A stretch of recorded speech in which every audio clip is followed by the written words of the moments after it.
Thank you very much, Quickshot, Medic, and Ender. Now I'm Drakos here with Frost because we get ready for our first game of the game. Of course, SK Gaming versus exceL. That wasn't... I have problems with Medic's reasoning. That's all I'm going to say. It was a good locker room, like, morale speech. I feel like you should have him right there next to David Lim. David Lim says things, and he's kind of like in hip-hop when they have the ad-libs. Medic's like, yeah! Oh, and Matt. Yeah, like, you know what I mean? Like, hypes up the players, gets them in that moment. Here's my thing, though. So, I see that the audience is split 50-50. It's supposed to be, theoretically, a very close matchup. I just feel like we have more tape and more evidence that if SK actually do fall behind, they're not as reliant on early game success as exceL have been. And it's weird to say that because even when exceL do get ahead in the early game, they've shown that they cannot transition that into actually winning the game, closing it out. Whereas we've seen plenty of footage of SK Gaming, if they fall behind, that they can actually turn it around and find some victories. So I still feel like we should be leaning towards SK Gaming just because A, they have wins on the boards, and they've also shown that when they do fall behind, that there is something still left. And I mean, just at the simplest level, if you want to talk about safe bets, probably bet on the team that's won a game. Definitely an important place to start. Counting down, though, to Champions Select for our first match of the day. Time to see who will come out on top. Of course, SK on the blue side, exceL on the red. I'm curious to see how both these teams are going to be drafting Froskurinn because so many scaling threats have been hitting the rift. It's the Azirs, it's the Corkis, it's the Rise on the top side for Sacre. People like going late game. I'm not a fan, but we'll see what the teams opt to go for, as Aurelia and Mordekaiser will be the first bans. I feel like it's more about the 2-item power spike. I know that both Azir and Corki have this reputation that they can scale up into late game, but late game doesn't mean the same thing that it once did. It's more about what we would used to say in mid game, the 2-item power spike, the 3-item if it really gets that far. You know, the game times are moving much faster, and that's something that Azir and Corki do exceptionally well. 2 items, and then from then they just get stronger. Have to see what the build path is going to be, though. It's been a lot of diversity in terms of what Azirs want to take. It's going to be Lute and Zeko. Probably not. Nemesis had a lot to say about it on Twitter. People were quite eager to quote retweet that one after yesterday's performance for Fnatic versus Vitality. But as exceL and SK look at the first picks here, have not seen Qiyana banned yet. Will this be the first game we see her?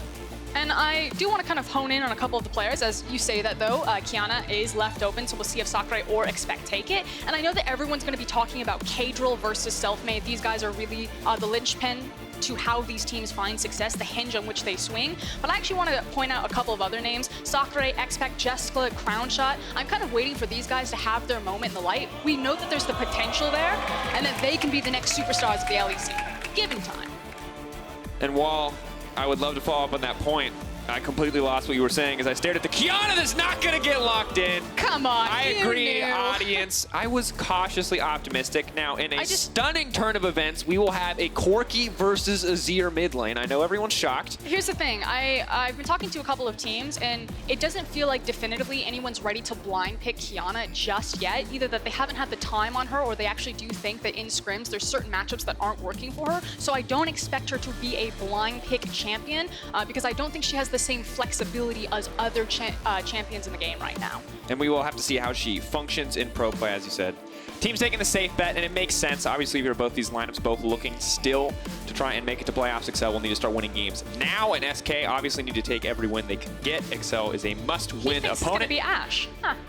Interesting. So Crownshot going for the Varus here, as opposed to taking away the Ashe. Normally, if you see the Kench, you're going to grab Ashe because it just works really well with it. I was having, again, more discussions with some coaches backstage, and I feel like we're going to see a ton of Ashe Kench, and it's going to feel like this is going to be the #1 priority of most ADCs or most bot lanes, but it's simply because of your access and your ability to get these two champions. 9 times out of 10, you're going to see Rakan and Lux banned out. In this game, it's the likes of the Rakan, and Tahm Kench is just so easy to get, and because he is easy to get, it means that pretty much every game or every other game, it's going to be Kench Ashe. Get used to it. Not my favorite bot lane in the world, I'll be honest. Obviously, a ton of utility, a ton of ability to move across the map, but very often sets us up for 1-3-1. See if that's how exceL want to play, or exceL and exceL want to play out the rest of this draft. The Nico banned away. The Sejuani will now follow. While early game junglers are something I'm always excited to see, I like also taking away easy engage options like the Sejuani. Still options like the Lee Sin, which I expect either Selfmade or Caedral to go to. Kind of the two champions that those junglers really like is Sejuani and Olaf, who have both been banned away this game. Interesting to see the jungle be prioritized in that regard, too. The Gnar will now be banned out. Sacre, of course, notorious for playing ranged champions on the top side of the map, so limiting his effective pool. He could go for Kennen, however. True. But then you're funneling, and that tells me that exceL has something up his sleeve in preparation for whatever Sacre is going to pick. Sacre is known as kind of a ranged top laner, or kind of a mage top lane player. Still has his Vladimir as well, which is very coveted. Yeah, and the Elise now banned away too, so we're seeing comfort junglers taken away from Caedral and comfort top laners taken away from Sacre. Luxury of final pick will be on the side of exceL. See what they want to prioritize. So the Elise ban here not only works because it keeps Azir safe, because one of the ways that you can try to pressure Azir is to take away an early flash. So an early game ganking jungler like Elise can mean that Azir loses his lot of priority, but it also dissuades exceL from grabbing his Renekton, because we've seen repeatedly how the Renekton-Elise combo works. So I really like that secondary ban phase from SK Gaming right there to not only protect their mid laner, but also protect their top laner. Confident move, but it looks like protection is not going to be the name of the game. So it looks like early aggression is how Selfmade wants to play this one out. Zen, of course, notorious for taking games over. Not a champion that does particularly well when put behind, but if anyone can make an early game work, it is absolutely Selfmade in the jungle. Matching up against the Zen here, and what we see, Sacre's Vladimir head to the top side. So much magic damage on this SK Gaming lineup. If the Varus opts to go for on hit, could be an issue if they don't find an early game lead. And it felt like that's why they had to lean towards the Zen Zhao, not only because it is a comfort pick for Selfmade, but they also need some other damage profile here. On the opposite side, they have a different issue. Could be too much physical damage. Corki, of course, a solid source of magic damage. The Diana hover, I want to believe so badly that something is going to get locked in here, but it will not happen. exceL, do they have an ace up their sleeve? Maybe a curveball to show us the Rumble will be the lock-in for exceL. So a lot of engaged potential. We saw Vitality try to utilize this composition yesterday. Did not really get a chance to put together the two ultimates, and David Lim, you know, an impassioned speech there to his players about what he wants to see in this game. As we get ready, no really surprise flex picks coming out here. Pretty much everything going exactly where expected. And I feel like a lot of this is actually based on who gets push priority. A lot of these lanes, a lot of the champions that both SK Gaming and exceL chose to prioritize are about hard shoving lanes, but it's kind of matched tit for tat here. The fact that Varus and Braum, very good at pushing, as well as Ashe and Kench, Azir and Corki, it's kind of dependent on how these lanes matchups will actually go, how the players individually play them, to see who gets early jungle access. And honestly, this is the only game where I kind of hope for an even early game, because the mid game for both of these teams is actually absolutely insane. You have Rumble and Vladimir, two AP champions who absolutely want to fight. They want a team fight. Gonna have to see how they execute. I like that we're seeing a bit more team fight focus too. 1-3-1, of course, for both these teams has been something that they've kind of tested at, tried out, but I much prefer both these teams in a team fighting situation. Yeah, they both also have the ability to look for the 1-4. It's a little bit harder to get Azir and Rumble out into a side lane in the same way that you can Vladimir and Corki. Of course, emphasis to exceL, the fact that they secured that Tahm, Kench, and Ashe, so they still have a bit more global presence with the Abyssal Voyage as well as the Arrow to act as a swing out to one of those side lanes. So a bit more versatile options for exceL in terms of how they want to play this map.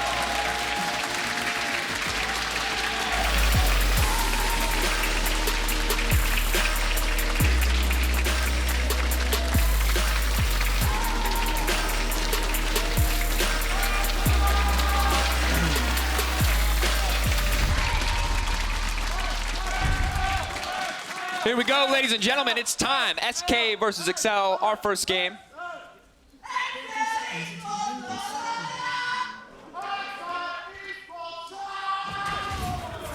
Okay. There's League of Legends happening, but I was getting really excited about those fan cheers. There's a lot going on there. exceL Esports, fa la la, digging it. Might need a little work, but I like where you started. SK might be in a bit of trouble here. Sacre going to take a lot of damage. Can't imagine they'll force the flash. No hard CC here, but a good bit of damage down onto him early. Conqueror proc. They're trying to force that flash. They got it. I really thought there was going to be a Fallout flash there, but that's huge. Taking the Vladimir's flash away early is going to make an already difficult lane even more difficult, and that's more pressure now on Selfmade to try to counteract some of that lane weakness. And because exceL got information that Braum Dreams is on the bottom side of the map, they know that they have full access to walk into this jungle, place down wards, and it looks like actually even start on that side of the jungle. So not only did they burn the flash, they're also possibly creating vertical pathing depending on if Mickey can get priority over this mid lane, and just completely isolate the top side of the map for exceL versus Sacre. Ooh, and I mean, a solid setup. I think remember when we look back to last season when it was the Yorick, he was kind of the guy, him and Caedral, who would get the ball rolling. Bot lane was not usually where we looked. Now, after yesterday, I think we've gained a bit of faith in Jeskla and Mystiques, or if you're looking just at level 1/2, maybe you've lost a little bit of faith, but top side of the map, I think an easy early focus. Selfmade, however, will be spotted out. Pirean as well, so both sides have opted into the vertical jungling and will continue through. So here was the trick. If Mickey was able to get the push, normally it is Azir that gets it into this matchup for the early levels, then you'd actually see Caedral walk across mid lane and 3-buff Selfmade, but because Azir was able to push forward, it gave Selfmade the confidence that he could trade, and again, now we're to that vertical jungling where you've split the map in half. Selfmade and SK Gaming have complete control over the bottom side here because they have numbers advantage with their jungler, their strong side of the map, whereas exceL and Caedral have complete control over the top side of the map, including that flashless Sacre as a possible target. Well, and very important, I think we might have missed it on screen, but a flashless Mystiques as well. A lot of that early action, I was distracted by fan chants, apologies for that, but with Mystiques not having a flash, that can also be quite disastrous. The chain CC potential for a Braum as well as a Xin, if Selfmade can find a gank to this bottom side, could make it very difficult for exceL. It also changes the dynamic of how Jeskla and Mystiques would normally play out the early lane phase. Normally they could try to match Crownshot and Dreams here, whittle them away, use that Comet volley onto the Ashe and try to make some of that damage stick, but because they don't have flash on Mystiques, it just means that they have to completely sacrifice the first 4 levels of this lane phase, and they're at the mercy that Zhao could come flying out of that bush at any time. And a little nerve-wracking. You can see Mystiques kind of constantly hovering back rather than stepping forward to back up Jeskla. He's ready, just a moment's notice with the Devour. He's positioned really well, not only to get that ward onto the brush, but like you're saying, the moment's notice for the Devour, if Zhao came flying out, that he'd be able to gobble up Ashe and push her to safety. Caedral, of course, clearing as well. So for now, I mean, relatively even game. Neither jungler has really gotten any greater advantage from this split jungling quite yet. Both going to retreat back. The Wolves, of course, are now up and respawning for Caedral. Selfmade moves back into his own safe territory. So calm, controlled, early game. Right now, at the moment, pressure on the bottom side, unsurprisingly, in favor of SK, as you'd expect in vertical jungling. And on the opposite side, pressure in favor of the Rumble. Both the matchup and the vertical jungler helping out there. The nice thing that Sacre is on Vladimir, despite the fact that he doesn't have a flash, it's still very difficult to gank and make it stick for the Vladimir because he does have access to his pool now, as well as dive him. Yeah, you have Rumble and Jarvan, so you can mix your damage profiles and that you're bringing both AD and AP, so Sacre can go back by his magic resistance or his armor if he wants to, and he's still going to get hit very hard in this 2v2, but you don't normally want to dive Vladimir because he does have pool, so in terms of kind of getting screwed over at level 1, losing his flash, I think it's actually going to just stall out pretty even for him, and he's not going to feel it too much. Yeah, he's sitting quite comfortably. Happy to let this lane slowly start to push out. Cannon creep there. Looks like he wants to let this push into him, knowing full well that he doesn't have that dive threat, that he can't really step up and pressure into these tower plates in the early game, so you can get a larger advantage right now at this point. For now, clear speed in favor of Selfmade. Will be spotted out briefly. Is going to check? No. A bit unfortunate there. Good bit of vision being laid down by the side of exceL. There is now an opportunity about what Caedral does with this information. You can see that he's walking through a horde of vision on the bottom side there. But despite the fact that the circle is small, you can't walk through Scuttle Crab. That's a hard lesson learned. There's plenty of junglers who think they're mission impossibling their way around that little circle, but no. I mean, he's trying. He's looking for the gank on Braum here. Braum is actually quite overextended. Dreams could be in trouble. Oh, they're going to catch him warding, possibly? Stepping down, Mystiques is going to be here soon. Oh, just kind of stepped out of the way of that one. All right, a little anticlimactic, but Dreams, good heads-up play to just veer slightly to the right. Oh, but that gives information for Selfmade, and now he is on the hunt. Oh, and he's got Challenging Smite, too. He also has his mid laner behind him. That's Mickey without teleport. And the Demacian standard has been used, so the flag and drag escape option won't be there for a few more seconds. Doesn't look like he wants to commit, though. Oh, this is a weird moment of hesitation, I think, from Selfmade. Not a player who usually does that. He was trying to catch Caedral pathing back towards his wolf camp, but because Pirean wanted to take the back, no, he won't do it, because Mickey's now back in lane. As soon as Pirean made the back, that was kind of like a conversation between your mid and jungle, where Selfmade's like, can we go for something here? And Pirean's like, no, I'd rather take the back and get some items to match Corki, and you didn't want to cost your mid lane or something, because you wanted to get some chip damage on Jarvan. Speaking of chip damage, yeah, little more than chip damage. Level 4 Xin just almost solo killed a Corki, so when we talk about this champion being pretty strong in the early game, there's a bit of evidence. Challenging Smite, of course, is doing a lot of work there as well, and Selfmade will get control of the second Scuttle Crab spawn. This could actually be the Dragon, possibly. It's going to force Jeskla and Mystiques to play much more aggressive on the bottom lane. See if Selfmade wants to force for something here. Now SK. Not going to see a whole lot. And of course, level 6s I think are the big point that we do have to keep our eyes on. Cataclysm for the Jarvan. Pirean, of course, now level 7. Can try to get something started. Looks quite confident stepping forward.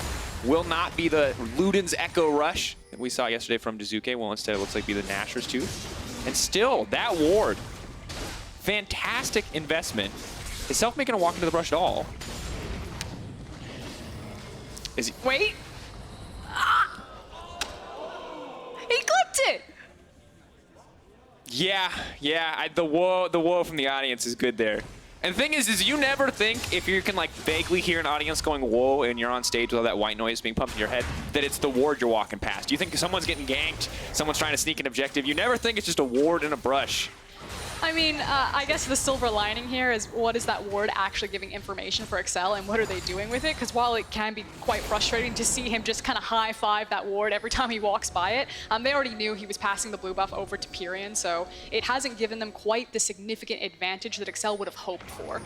Definitely not, but it also looks cool, and that's important too. Caedral will look to hand over this blue buff. They're going to grab this one. And, you know, the Corki, of course, fades early. Will make the lane a little bit easier just to get in and out on that farm. Will not be able to come out on top without a Sheen in these trades up against Pirean.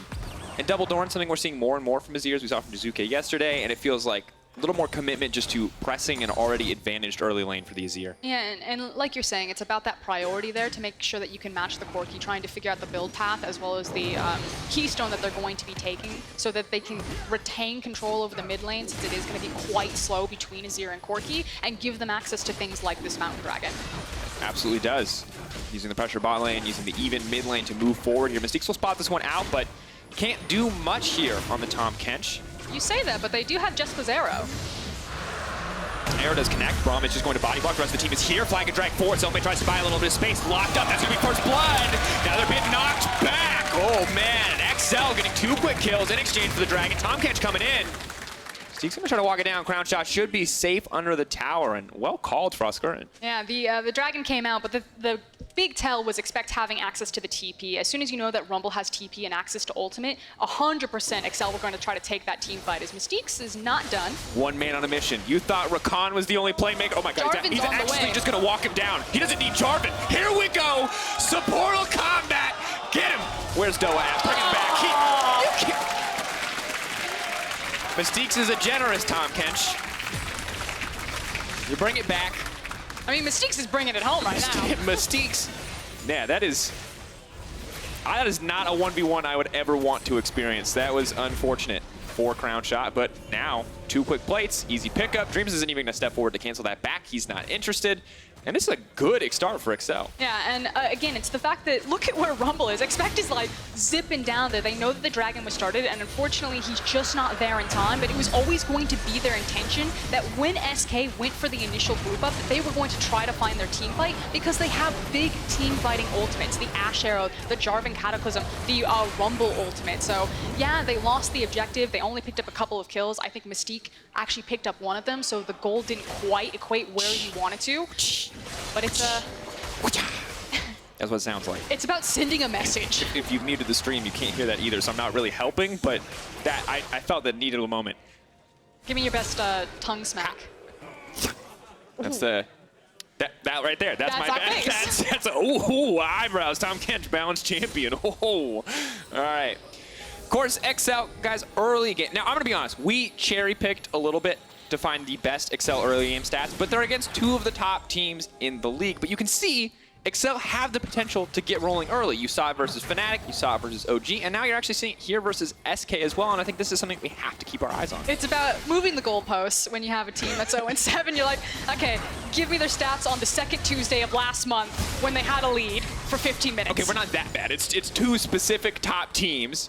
And exceL looking great in the early game. You heard it from Caedral himself earlier in the day when I got a chance to talk to him. It's, just the mid game that they need to clean up, and we're rapidly approaching that mid game as some of these first towers are getting threatened, as these tower plates are starting to fall, and Rift Herald looks like it will be taken down uncontested by the side of exceL. And one of the nice things about the champions that exceL have put together with the likes of the Ashe and the Rumble is that, again, these big, key team-fighting ultimates that allow them to just kind of bypass any sort of macro strategy, because if someone's out of position, you just throw the arrow or throw the equalizer at them, you can turn a very small moment into a very big win for your team. So I feel like this type of composition really band-aids a lot of the macro issues that exceL have had. It's a very ease of execution-oriented comp. Yeah, but expect now might be getting flashbacks to yesterday's. Once again, he's the center of attention here, tries to clear the way, tries to buy a bit of time, flashes away the equalizer. He's burning down slowly but surely. Hemopeg will not quite do it. He manages to live. I can't believe it. And now Mickey looking for the turn. The arrow's going through. So will not hit him. That wall, though, did not see it coming, most certainly, and SK will walk away there. DP may have been over-aggressive, but I cannot believe that exceL survived. I mean, it was actually all about the ward. He wasn't even aiming for the wall. Just wanted that one control word. Just hit it with the arrow. We've seen a lot of that. That's my favorite part about Ashe being back in meta, Froskurinn, is watching people whiff arrows. I feel like we're really missing having just a counter on the top of the screen that just, like, ticks anytime someone... I mean, our observers already follow every arrow, hit or miss, which I love because it's the biggest bait for casters and viewers alike. You're like, oh my god, there's no way he hits this really long range. We're following it. It must hit. And then, oh no, we're really just following this arrow to watch this guy miss in spectacular fashion. That said, amid all the action, you can see that Caedral is glowing purple because they have access to the Rift Herald. Now the question is going to be, where do they use it to strike? As we've swapped around lane assignments, Mickey in the bot lane, Rumble now in the mid lane, and we've swapped Ashe and Kench up to top side. And my concern here as we move a little bit later into the game is bot side for exceL once again is doing quite well, but expect this time, despite having a reasonably favorable early matchup, at least in terms of early lane pressure, is actually starting to fall behind in CS quite quickly. I mean, it doesn't necessarily matter. It's always nice if you have the extra CS, but he's still doing a ton of damage with just the simple penetration and his ultimate. So I feel like it doesn't mean so much for this Rumble at this point. Hasn't cost him too much. Would like to have a bit more gold, and will now get a bit more gold as the Rift Herald will crash, but sadly, not quite the explosive use of the Herald that the team may have been looking for. Eyes on Selfmade, his flash is not up, but he has opted to take Hex Flash. So look out for creative pathing here. He can go over the wall. So this is what they were playing for, not necessarily pushing down the mid lane tower, but trying to create space for this dragon. exceL, however, wants to take his back. Flash. Steal! That's style points right there for Selfmade. The fight is now going to break out. Selfmade may have given his life. The equalizer has now caught up Crownshot. Crownshot starting to burn oh so quickly. Dream's next on the menu. Crownshot trying to fire over the wall. He will manage to take down Caedral. Sacre will grab the kill in the end. Where's the blood going to go? That's the Crimson Rush. Isn't going to be enough. Not going to happen. The Vladimir will get taken down. Mickey now on a killing spree. The Baron or the Dragon Steel is great, but the rest of the team fight just falls apart. Yeah, that was the only fault. The fact that they didn't also pick up the Dragon. Otherwise, another great team fight from exceL. We talked about ease of execution, but it's also item power spikes. Right now, SK Gaming are between items. They don't have the same type of combat power that exceL's composition has. Never mind all of those team fighting ultimates. Do want to point out Sacre here. I feel like he did get a great flank, and that was kind of the high moment for SK Gaming into this team fight, but otherwise exceL did a great job bundling together, making sure that they hit their key ultimates, repositioning, and cleaning out the rest of the fight. And this is something that exceL just continue to show us every time, is one or two of these mid-game team fights. Usually not on the Dragon, too. I feel like we've seen this in the OG game. I feel like we've seen it in the Fnatic game. Every time exceL are finding leads, it's around these early Dragon fights and knowing those windows of opportunity where they can go in. And we're seeing a Rumble really be kind of that hugely impactful champion that it's always theory crafted to be, but we just haven't seen in a few weeks. It's also kind of now about the next step for exceL. It's a bit easier to play this point of League of Legends because a lot of the towers are still up and it's kind of paint by numbers. Like, you can figure out where you're supposed to go. The dragon has spawned. Okay, we should obviously be playing around this objective. Where exceL really tend to struggle is when the map is much more open, when there's no clear tower to go for, when it's more about setting up your vision, moving your vision line around. That's where they tend to stumble and not figure out exactly what the next best objective or next best play is. See if that's something that can change. The Hex Flash will not be used over the wall. Crownshot set up to clear out the mid lane wave, and exceL just spreading out across the lanes. Corki, of course, being 3-0-1 and having 1.5 items is going to make things a lot easier. The package has been used, though, and still have to be a bit careful here as Selfmade is a looming threat, but the later and later we get, the less and less that Xin will be a problem. And now a good bit of damage as exceL siege the mid lane. Caedral waiting in the darkness there to dive in if SK overstep or overstay their welcome. Just barely able to clear that tower will now shift their attention to the bottom side. So we're still very much in the exceL wheelhouse. Follow that arrow. Where's it going to go? Nowhere. Sacre will sidestep, but another tower will drop, and the advantage just continues to grow. Almost 3K in the favor of exceL. And just really good map play from exceL. Pirean doesn't have access to his teleport. You can see that he's trying to trade a tower on the top side of the map, but good job from exceL not only to move their vision line throughout this jungle and create a safety net to allow them to pressure simultaneously mid and bottom tower. And overall, just, you know, confident control of the early game, even up against this SK lineup. It will be Ludens that go first. Pirean, though, will stop off for the Stinger on the way for a bit more attack speed, and was able to trade that tower you're talking about on the top side, so that's at least something back. Only a 2K difference now, but really need to see a little bit more from SK, I think, in the minutes to come. Yes, you do always have Azir, Vladimir. We talk about late game, but as you mentioned earlier, more about 2 items, and, well, at this point, exceL are much closer to those 2 items. Yeah, which is what they're kind of banking a lot of their snowball on. It's the fact that they're ready right now to make plays, but we're quickly approaching that point in the game where exceL need to find the right play each time, and it might look like this one. Cataclysm and his quick disengage there from the ultimate. The Tahm Kench is now coming into the midst of the fight. Pirean is just going to walk away. Mystiques not with anyone in the belly. Only the Tahm Kench leaping forward. But they should continue to commit towards this top side tower. It's the last standing outer, so the easiest objective to obtain. Pirean, though, getting a lot more comfortable in some of these trades. The equalizer, though, long range, looks like a great engage. Crownshot taking so much damage, he just keeps standing. Oh! Give him the tongue! Mystiques finds the kill. The flash whip. I like it. Expects, like, we'll pay you back. Caedral took that last one. This one's for you, Mystiques. I just love how aggressive he plays the Tahm Kench. You know, Mystiques, when he came into the LEC, was our big Thresh player, and it was kind of considered maybe a one-trick on that champion, but time and time again, when you give him aggressive playmaking-oriented champions, he's able to show up, and you don't expect that on Tahm Kench. I was going to say, I don't know when we started calling Tahm Kench an aggressive playmaking champion, but I'm down for that change. Meanwhile, though, Sacre does get something back, and still, Mickey will get a tower on the top side. So while the kill goes in favor of exceL, towers are traded 1-for-1. And look at that fatty Tahm Kench damage. The bar looks small, but folks, that's more damage than the Varus has done to champions this game. That's more damage than the Ashe did. And that's the clout. Mystiques, he wants his respect. He's new on the Rift, but he's going to earn it the hard way. Getting in there, fighting at melee range. I'm just really happy that exceL are continuing to give Mystiques and Jeskla the spotlight. I love the fact that the LEC has such a deep pool of talent that they're investing into these younger, inexperienced players, giving them the time of day. And I do... I mean, I can't fault Crownshot there. When you watch it the first time, it really looks like, why doesn't he get out of the Rumble Hall? But there's no right choice. He either walks into the Tahm Kench. Yeah, that would be my face too. Yeah, gotta respect it. I just want that the gift. flash cube.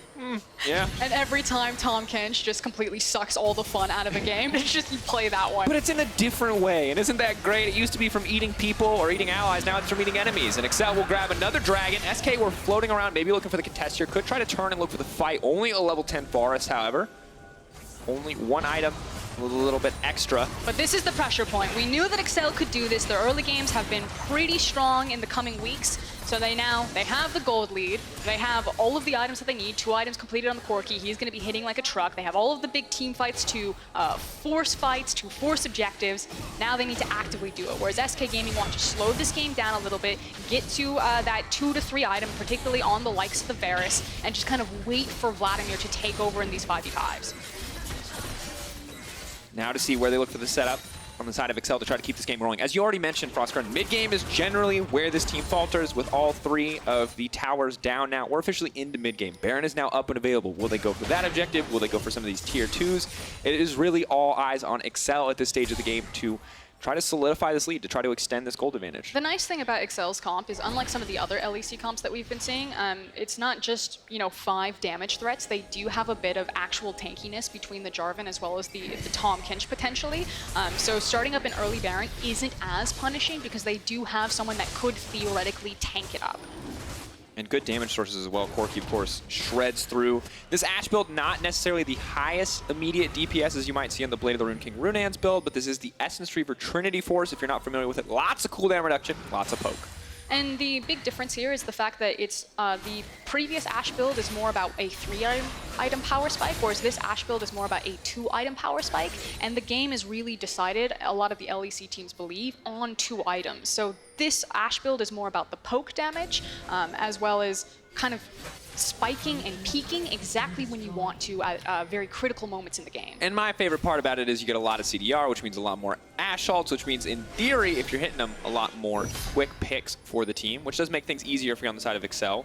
Playing for picks, I think one of the simplest ways to find an advantage, but exceL are just going to commit here. Vladimir is, of course, on the bottom side. TP is available. There's a death cap for Sacre, but no ultimate available. That's going to be huge. 4K, the arrow used to disengage. Can anyone get it? No, they've got the Baron. SK don't even know if they want this fight. Dreams is going in for the engage, but the Equalizer is there to split the team. Jeskla, untouched for now. Expect has already been taken down. The Corki firing, but Dreams is there to block the damage. Well-played fight by Dreams and SK, but the Baron's still going in favor of exceL. That's an excellent call from exceL. Again, they had the tankiness. They could turn for an early Baron. They did just that, but also the fact that they didn't want to overcommit to the fight. They said, we have the Baron. We got what we came for. Just sacrifice expect. It wasn't the perfect fight, and they retained a lot of that that Baron in their health. And the confidence from exceL to pull the trigger there and to force that Baron play. Strong showing so far from this team, and SK really need to figure out how to survive. We talked about, hey, they want a little more time to get to their 2 items. Well, they still want more time, but things are going to get a little bit harder now that a Baron buff is backing up 4 of the 5 exceL members. Tier 2s, I think, pretty easy to take at this stage if exceL want to force and group. It looks like they do in the mid lane. And this is one of the powers of having an Ashe on your team, is that the threat of when you approach a tower, if her arrow is up, which you were just talking about how much CDR this build can have. The arrow's up, fun fact. All the time. And it's absolutely terrifying. Frustrating to deal with, most certainly. Now, a little bit of defensive vision in their own jungle, so they know what exceL is up to, but it's going to get harder and harder as the wave pressure comes through. And looking at mid-game, once again, eyes on exceL to execute here, to push out across their waves, to set up good vision, and to make the most of this Baron. Plenty of teams have gotten Baron and done very little with it over the years. Hopefully exceL has not added to the books there in that category. I mean, this is textbook perfect right now. The only thing that they have fumbled on is clearing out a lot of the vision that they are standing on, but you can see that that is the intention, as they're just grabbing waves, shoving it into tower, grouping up as 5, and threatening with that Ashe arrow. So if SK Gaming don't have the perfect defense, then they'll just pull the trigger on that and try to delete someone. Sacre trying to find a flank. Arrow will connect, expect holding for now, but Sacre onto the flank, trying to get in, and only going to hit 2 members though with the Hemo Plague. Will now turn his attention to Caedral. Of course, no cooldown reduction for him quite yet. Now the turn and burn, that's a huge equalizer, zoning the team off. Dreams finds the disengage though, they're going to hold on for now. Caedral stepping forward, has to be careful. Sacre 1v1, massive threat to him. He will manage to back off. Still excellent patience from exceL. They did the damage, they forced SK off, they traded all of the key ultimates, so there's just kind of nothing left in the tank for SK Gaming, and then they get the tower for their efforts. And neither side really overstaying their welcome there. Not exactly the Vladimir ult that Sacre was looking for, but a decent start and continuing to threaten more and more as he scales up, working towards that second item. And I like his build in terms of the raw amount of AP, but only 10% CDR at this stage of the game is difficult for extended trades. And this is the play pattern that you're going to see from SK Gaming every single time. They're always going to be looking for that flank for Vladimir. They need to get Sacre into the middle of the team. He's only going to continue to scale up to do more damage. And so it's really critical that as you watch exceL, when they're setting up to siege these towers, that they continue to protect their flanks with vision. For now, only vision really laid down on the bottom side of the map, so after this Mountain Drake, 28 seconds left. Maybe they continue to try to siege these tier 2s. It is a 4K gold lead. It is double Mountain Drake, so towers will fall quite easily before this team.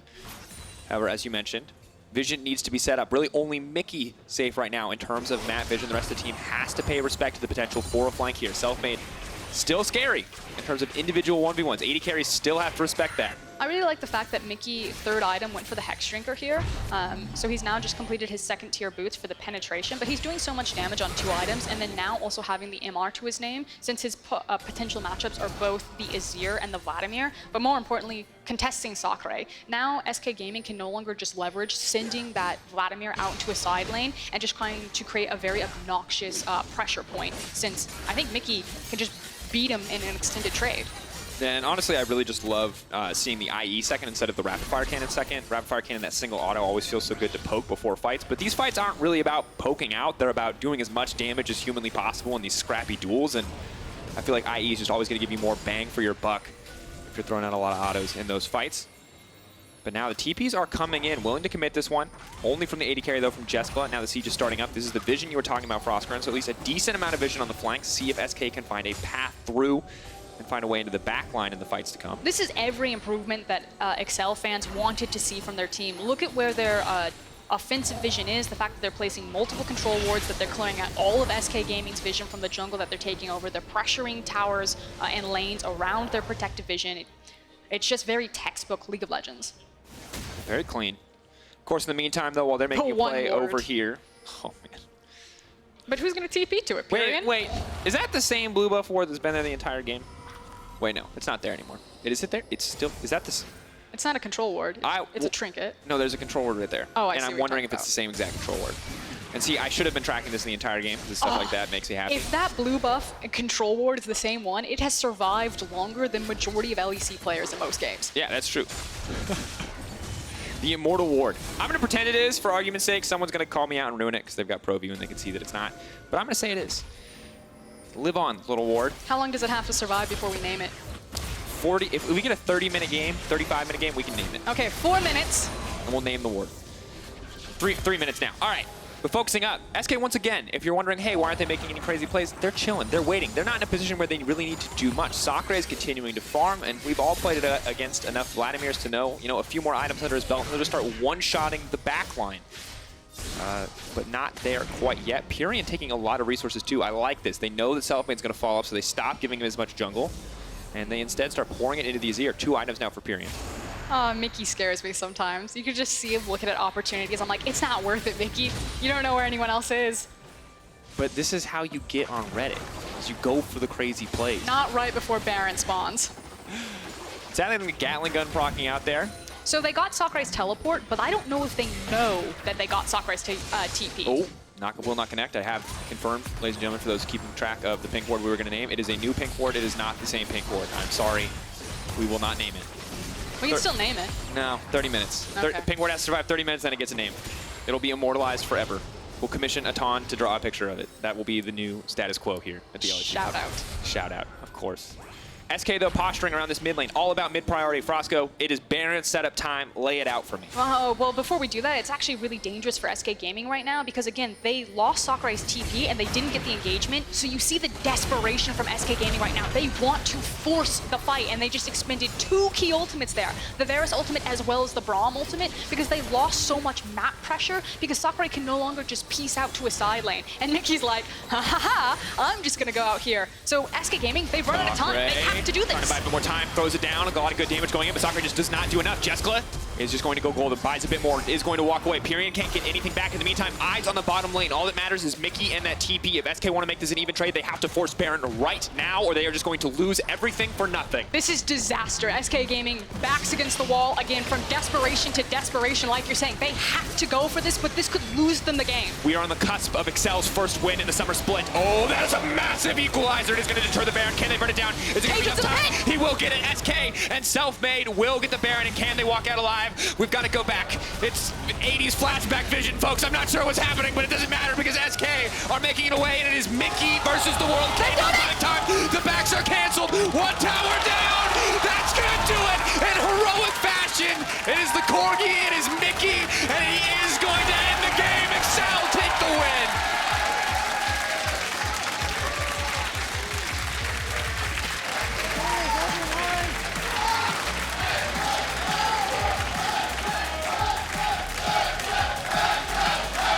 Mystique knows, turns to his fans, says, come on, boys, let's hear it, because we did bring it home. exceL finally on the board. A very well-played game. Textbook League of Legends, very formulaic, played out perfectly in terms of where they identified their objectives, how they set up their vision around the objectives. Huge shout-out to Mystiques' Tahm. Kench loved seeing that aggressive play with that champion. It was a good look for exceL, and always good to see a team turn it around from 0-7 to 1-7. I'm ready to see what else they have in store. A constant story of improvement. They were changing the roster back and forth, and it feels like they may have finally found a formula that works for the team. And just got to give praise where praise is due. As you said, clean game. Mickey on the bottom side with the TP. It was textbook League of Legends.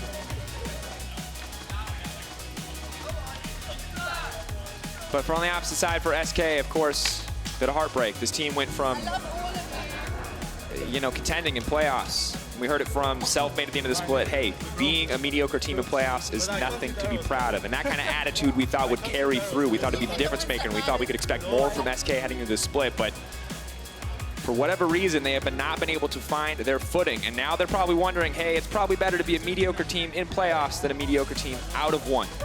Have to see how they can grow in the weeks to come, what more they can show for us. But for now, it is exceL's day. It is exceL we have to celebrate. And that's kind of the question for both teams. Where do we go from here? Theoretically, with exceL's scoreline, you can only go up. Now, that said, strength of schedule, I think that a lot of the improvements that exceL have made have kind of been invisible to a lot of people's eyes, simply because they just kept losing to the top teams. But now that it's a bit more even, that they have a bit more of a, let's say, even foot opponent, that they're finally able to show that the adjustments that they've made, that the improvements in development that have come through for the team are actually making them stronger. And smiles for the first time in a while on the faces of the exceL team. They said the mentality was not broken heading into the day. Good to see that it paid off for them overall. Shout out to Expect Shoe Game. It's got the Yeezys on. Oh, Expect. So fly. Of course, shout out to Froskurinn for being a sneakerhead and literally having to talk about shoes. You point them out. That's the best part. Even if you don't say it on broadcast, the thing people don't appreciate is you point them every time. I'm just trying to educate that our LEC players have some mad style. Thank you, cameraman, for getting that full body shot. Love it. So, folks, it's not just time for Expect Yeezys, it's also time for Kia Player of the Game. @LOL Esports is the place on Twitter. Caedral, Mickey, Mystiques, those are your options. This is the first time you've gotten to vote for an exceL player. Make your vote count, folks. Caedral is the jungler. He is everything for this team. They do not win without him. Tongue. Mystiques had the incredible plays on the Tahm Kench, and Mickey was the damage threat of the team.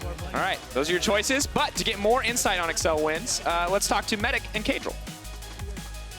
Thank you very much, Drakos. I'm joined by Caedral. Congratulations, Caedral. First win of the split for exceL. It's been a long road, but what is it that's finally come together for exceL that meant that you could take the victory today? I think, well, we see when we play against top teams, we get a really good lead early, and then in the mid game we get a bit shaky because they're just better in the macro. So when we play against a lower tier team, we can actually practice a bit more, and it felt like against SK, our mid game wasn't the best, but it was a lot better than last time.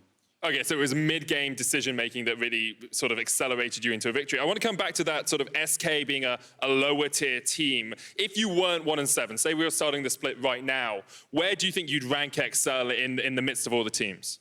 Well, in practice, we're doing really well. And with this roster, we've only been scrimming for 2 weeks. So it's actually shocking to see our results in scrims and our stage, early games and stuff. So I'm not sure where I would put us. I guess middle of the pack, I guess. Do you think you'd make playoffs? Probably. I think we would have a chance, yeah. But I mean, these last 3 games, I think we've shown that we're actually quite strong, or last 4 games at least. So hopefully we can pick up some wins before the split ends. And there's still a chance we can make playoffs, but it's quite unlikely, but we'll try. It's unlikely, but we've seen stranger things happen on the LEC stage. I wish you every luck, of course, in the rest of your games. Let's talk a little bit about that roster and how things have come together, because we saw Hyunmin and Kasing in for a while. Now we see Mystiques and Jeskla. Do you guys think that you've hit the final form of your roster now? Well, we will keep swapping in and out players, but this roster seems to be quite successful. The styles mesh pretty well together. I think Mystiques and Jeskla are extremely aggressive, and in laning phase, they're aggressive as well, and when it comes to team fights, they want to dive into the backline all the time. So having this kind of wild card aggressive bot lane is really good for us. And Mickey coming in, he's just really smart, I think. He's teaching lots of the rookies how to play the game properly, and he brings a lot of knowledge in terms of game. So. Okay, so you have an aggressive bottom lane, you've got a smart mid laner. We've seen you transition from mid into jungle last year, and now it sort of seems to be your adopted role. What is it that you bring to the team that helps push exceL to that next level?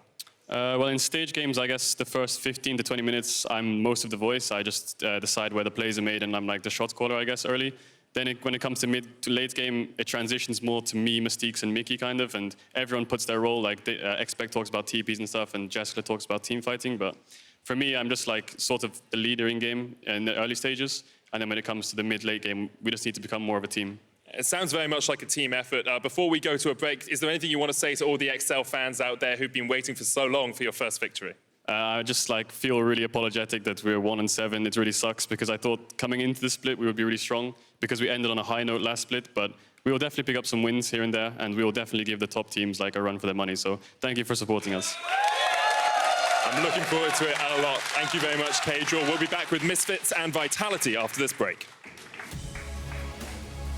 Well done. Thank you so much. Thank you. Great. Braum is just going to body block. The rest of the team is here. Flag and drag forward. Selfmade tries to buy a little bit of space. Locked up. That's going to be first blood. Now they're being knocked back. Oh, man. Style points right there for Selfmade. The fight is now going to break out. Selfmade may have given his life. The equalizer has now caught up Crownshot. Crownshot starting to burn oh so quickly. Dream stacks on the menu. Crownshot trying to fire over the wall. He will manage to take down Caedral. Some of these trades. The equalizer, though, long range, looks like a great engage. Crownshot's taking so much damage. He just keeps standing. Oh! Give him the tongue, Mystiques! One tower down. That's going to do it in heroic fashion. It is the Corki. It is Mickey. And